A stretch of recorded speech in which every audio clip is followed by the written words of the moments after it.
आपको कोई व्यसन है सही? जिसका व्यसन होता है उसके बिना आपको नहीं चलता। सही बात है ना? आप में से बहुतों को चाय का, बीड़ी का, गुटखा का या शराब का व्यसन होगा। मुझे भी व्यसन था चोरी का। आपको जैसे चाय के बिना नहीं चलता है, वैसे ही मुझे भी चोरी के बिना नहीं चलता था। चोरी नहीं हो उस दिन नींद नहीं आती थी, दिन व्यर्थ लगता था। यह व्यसन मुझे विरासत में मिला था। मेरा बाप भी चोर था। मरते समय उसने मुझे सलाह दी थी कि चोरी यह तो हमारे बाप दादा का धंधा है। यह धंधा यदि तुझे चालू रखना हो तो तू एक काम करना। उस महावीर नाम के जादूगर को तू पहचानता है ना? उसकी वाणी भूल से भी कभी मत सुनना। उसकी वाणी सुनकर मेरे कई साथियों ने चोरी छोड़ दी। उसकी वाणी में पता नहीं ऐसा क्या जादू है कि एक बार तू सुने तो उसके पीछे पागल हो जाएगा। ऐसी मिठास है कि शक्कर और द्राक्ष भी तू भूल जाएगा। उसकी वाणी ने तो शालीभद्र, धन्ना जैसे कितने ही श्रेष्ठियों को बाबा बना दिया है। यह तो मैं ही इतनी मजबूत छाती वाला था कि आज तक उसके प्रभाव से अलिप्त रहा। किंतु बेटा, मुझे लगता है कि तू इतना पक्का नहीं है। तू कई बार दूसरों की बातों में आ जाता है। तू इतने कच्चे कान का है।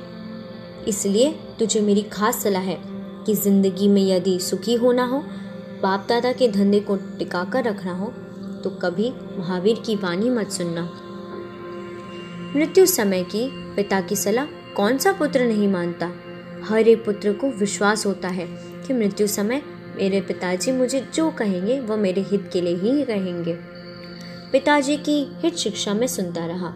हाथ में पानी लेकर उनके सामने प्रतिज्ञा की, पिताजी, आज से दृढ़ संकल्प करता हूँ कि कभी भी महावीर की वाणी नहीं सुनूंगा। पिताजी को अब शांति हुई। थोड़ी देर में उनका देहांत हुआ। लोखूर उनका नाम था। पूरी जिंदगी उन्होंने लूटफाट, चोरी, खून और बलात्कार जैसे क्रूर कार्यों में ही गुजारी थी। मुझे भी उसकी विरासत दे गए थे। अच्छा कुल मिलना, अच्छे संस्कार मिलना, यह कोई कम पुण्य की बात नहीं है। इस अर्थ में मेरे से भी आप बहुत पुण्यशाली कहे जाते हैं, क्योंकि कम से कम मेरे बाप जैसी उल्टी सलाह देने वाला बाप आपको नहीं मिला। पिताजी के समक्ष ली हुई प्रतिज्ञा का मैं अच्छी तरह से पालन करने लगा।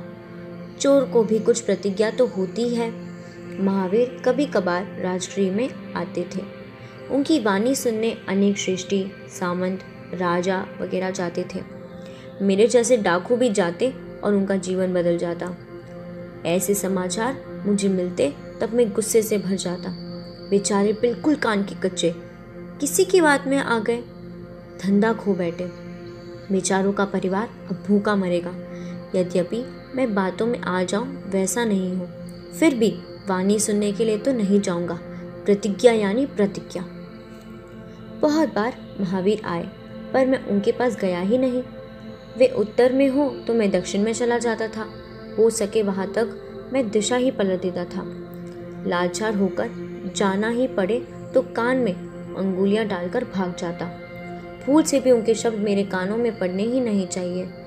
कांटा पैरों में घुस जाए तो कोई हर्ज नहीं, किंतु शब्द तो नहीं ही घुसने चाहिए।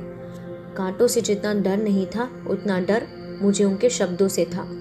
सारी दुनिया जिन शब्दों के लिए तड़पती थी, उन शब्दों से मैं सैकड़ों कोस दूर रहने का प्रयत्न करता, किंतु एक बार बहुत बुरी दशा हो गई।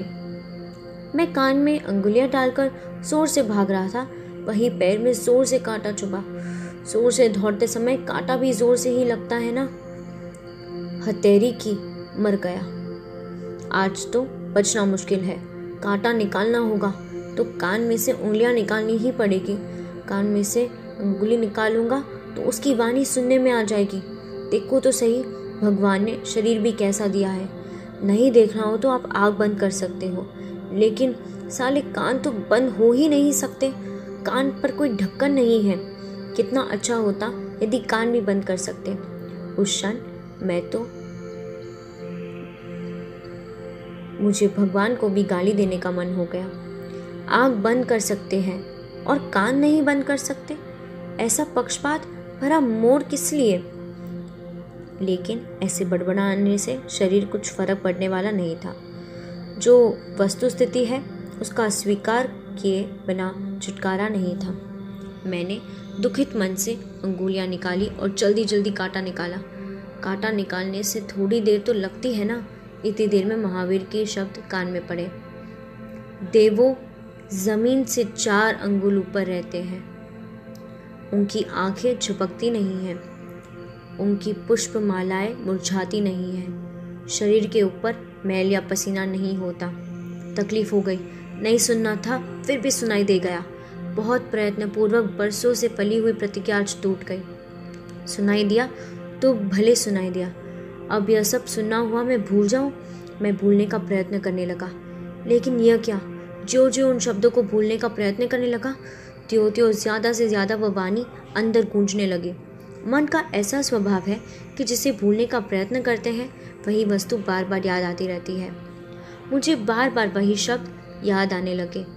भूलने के प्रयत्नों के बदले मैं परिणाम यह आया कि वे शब्द, वे वाक्य एकदम कंठस्थ हो गए।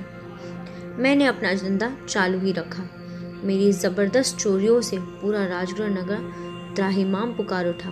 मुझे पकड़ने के अनेक प्रयत्न होते, अनेक सैनिक मेरे पीछे फिरते, अनेक प्रकार की जाल बिछाते, लेकिन मैं उन सभी जालों में से खिसक जाता। चालाक तो हूँ ही, आखिर पुत्र तो लूहखोर का ना। कैसे स्वर बदलना, किस तरह मुंह के भाव बदलने, कैसे निर्दोष चेहरा दिखलाना, कैसे भय छुपाकर सहज व्यवहार करना, कहाँ चुप जाना, किस तरह प्रहार करना, पकड़े जाने की संभावना हो तो चोरी का माल कैसे फेंक देना, इत्यादि छोटी छोटी बातों को मेरे पिताजी ने बदस्तर तालीम दी थी। अनेक अनुभवों में से मैं गुजर चुका था। मैं अनुभवी चोर बन चुका था। राजा सैनिक, मंत्री, अभय, कोतवाल, सैनिक, प्रजाजन वगैरह सब मुझे पकड़ने के लिए आकाश पाताल एक कर रहे थे। फिर भी मैं सभी को करताली देकर छटक जाता था। बोलो, मैंने कैसी चौर्य कला विकसाई होगी, कितना साहस और कितनी चालाकी मैं आजमाता होऊंगा। चोरी का धंधा यह तो हिम्मत और साहस का धंधा है, इसमें कच्चे पोचे का काम नहीं। चोरी के धंधे का मुझे गर्व था। जीव सड़ासर के साहस में मुझे आनंद आता था। ऐसा करने के द्वारा ही मैं जिंदादिली व्यक्त कर सकता था। कभी नहीं पकड़ा जाने वाला मैं एक बार पकड़ा गया। चोरी करने में नगर के अंदर जा रहा था।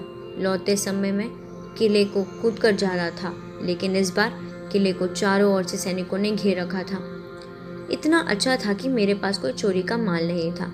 यह अच्छा मौका था स्वयं को निर्दोष सिद्ध करने का।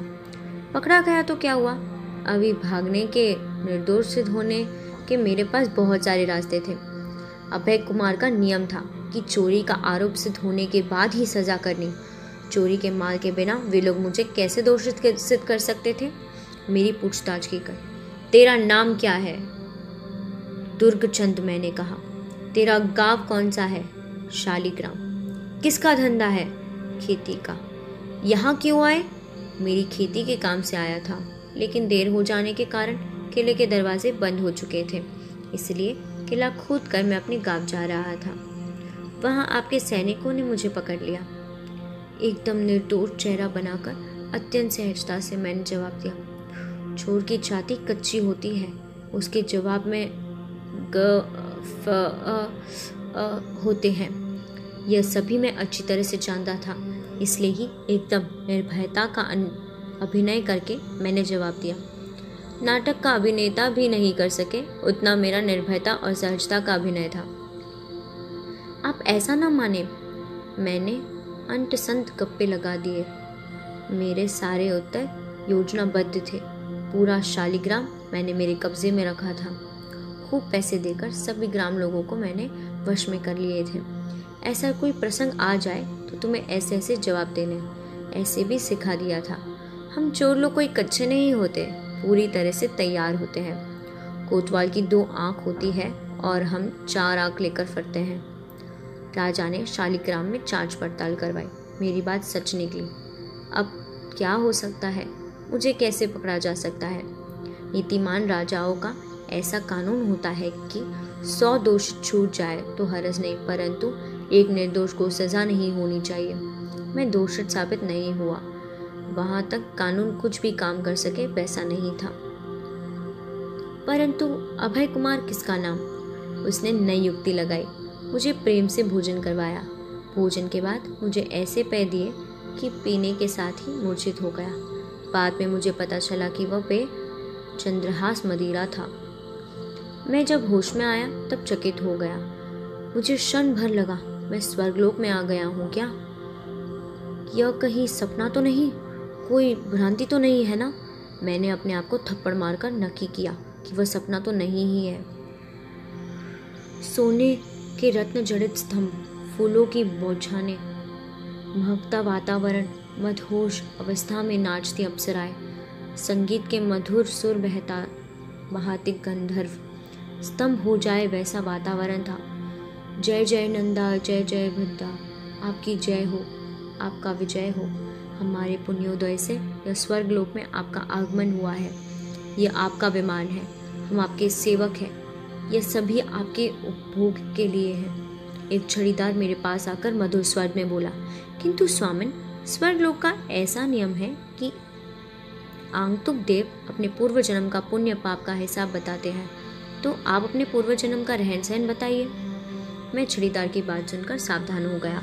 महावीर के वचन मुझे याद आ गए। देव धरती से 4 अंगुल ऊपर रहते हैं। माला के फूल मुरझाते नहीं हैं, शरीर पर पसीना नहीं होता, आंखें झपकती नहीं। लेकिन मैं देख रहा था कि यहाँ तो सब धरती को छूकर चल रहे हैं। पुष्प मुरझा गए हैं, आंखें झपक रही है, शरीर पसीने से तरबतर है। नहीं हो सकता, नहीं हो सकता, यह सर्वलोक तो नहीं हो सकता। समझ में आया, यह तो मुझे पकड़ने की साजिश है। लेकिन मैं भी कहाँ कच्चा मिट्टी का था। मैंने वह निश्चय किया कि ऐसा जवाब दूं कि मेरे लिए षड्यंत्र बनाने वाले चकित हो जाए। मैंने पूरी स्वस्थता से अभिनय पूर्वक जवाब दिया, हाँ, अभिनय में मैं तो श्रेष्ठ था ही। मैंने कहा, पूर्व भव में मैं अरहंत का भक्त श्रावक था। मैंने बहुत सुपात्र दान किया, तीर्थ यात्रा की है, धार्मिक अनुष्ठान किए हैं, जिनालयों का निर्माण करवाया, भाव से पूजा की है। मेरा लंबा चौड़ा धार्मिक लिस्ट बीच में से ही तोड़ते हुए उसे छड़ीदार ने कहा, लेकिन नाथ, पुण्य की तरह आपके जीवन में पाप भी कुछ होगा ही। सिक्के की दूसरी तरफ अब बताइए। प्रत्येक मनुष्य के जीवन में दिन रात की तरह पुण्य पाप का भी चक्र होता है। आपकी उजली तरफ का सुना, अब आपकी अंधेरी तरफ का भी तो हमें सुना दीजिए। अरे क्या बात करते हैं, अंधेरी तरफ? पाप करने वाला कभी स्वर्ग में आ सकता होगा? आप स्वर्ग के छड़ीदार होकर इतना सीधा साधा सत्य समझ नहीं सकते। छड़ीदार शर्मिंदा हो गया। लेकिन मुझसे बात उगलवाने के अलग अलग बहुत सारे प्रयत्न किए, लेकिन मैं एक का दो नहीं हुआ। आखिर मैं तो लोहखोर का पुत्र था। अभय कुमार मेरी चतुराई समझ गया। मुझे उसने निर्दोष छोड़ दिया। हाँ, दोष साबित न हो वहाँ तक सजा नहीं होती। इस नीति का उसने दृढ़ता से पालन किया। मैं निर्दोष छूट तो गया, लेकिन मेरा अंतःकरण ही बोलने लगा, हे जीव, तूने मात्र एक ही बार अनिच्छा से महावीर की वाणी सुनी तो तेरा जीवन बच गया। अभी अगर वाणी सुनी हुई न होती तो अवश्य तू भ्रम में पड़ जाता, जवाब देने में गड़बड़ कर देता और तू पकड़ा जाता। अनिच्छा से सुनने पर भी इतना लाभ होता है, तो इच्छापूर्वक सुना हो तो? थोड़े शब्द भी इतना काम करते हैं, तो बहुत से शब्द क्या काम नहीं करते। पिताजी ने सचमुच ही मुझे गलत रास्ते पर धकेला। इनको बाप कैसे कहा जाए? बाप नहीं पर पाप है, यदि पुत्र का हित शत्रु बनता हो तो। मेरा विचार चक्र आगे बढ़ा।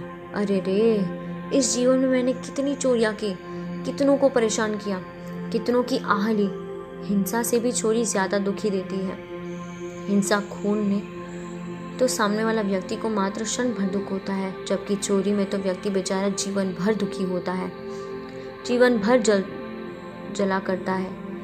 ऐसे कितने ही निर्दोष लोग मुझ पर निशासी डाल रहे होंगे, और मेरा जीवन भी कैसा, पागल कुत्ते जैसा, इधर से उधर भागते ही रहना, हमेशा भय से ही जीना। यह भी कोई जीवन है? न कहीं आनंद, न कहीं शांति, न कहीं विश्रांति, बस यहाँ से वहाँ भटकते ही रहो। श्री महावीर भगवान के चरणों में बैठे हुए कितने शांत होते हैं। मैं भी ऐसी शांति क्यों नहीं प्राप्त करना करूं? मनुष्य भव में पागल कुत्ते जैसे जीवन क्यों जीऊं? और दूसरे ही क्षण मैं भगवान महावीर के पास पहुंच गया और रुदन करते हुए मैं बोला, भगवान, आपको मैंने पहचाना नहीं। आपके बारे में हमेशा मैं गलतफहमी ही धारण करता रहा।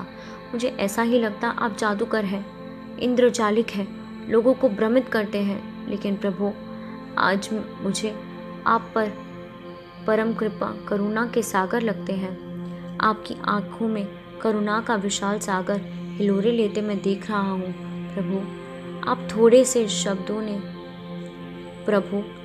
थोड़े से शब्दों ने मुझे जीवन दान दिया, तो आपके चरणों में संपूर्ण समर्पण क्या नहीं देगा। अब तक मुझे दूसरे किसी ने नहीं, लेकिन मैंने ही ठगा है, परंतु आज मैं अपना सच्चा स्वरूप जान सका हूँ। नाथ, अब तक मैं किए हुए सभी पापों का नाश करने के लिए मैं आपके चरण में दीक्षित बनना चाहता हूँ। इसके पहले मैं सैनिक महाराजा के पास जाकर चोरी की कबूलियत करके चोरी का सभी माल समर्पित करके आता हूँ। प्रभु की अनुमति लेकर मैं सैनिक महाराजा और अभय कुमार के पास पहुँचा। चोरी की कबूलियत करके गुफा में रहा हुआ सभी माल बता दिया। उसके बाद प्रभु के चरणों में आत्मसमर्पण कर दिया। मैं मुनि बन गया। चेक ने पाप कर्मों को नाश करने के लिए मैं 6 महीने के उपवास करने लगा। अंत में व्यवहारगिरी पर अनशन लेकर मैं स्वर्ग में गया। मुझे पहचाना, मैं रोहिणिया चोर।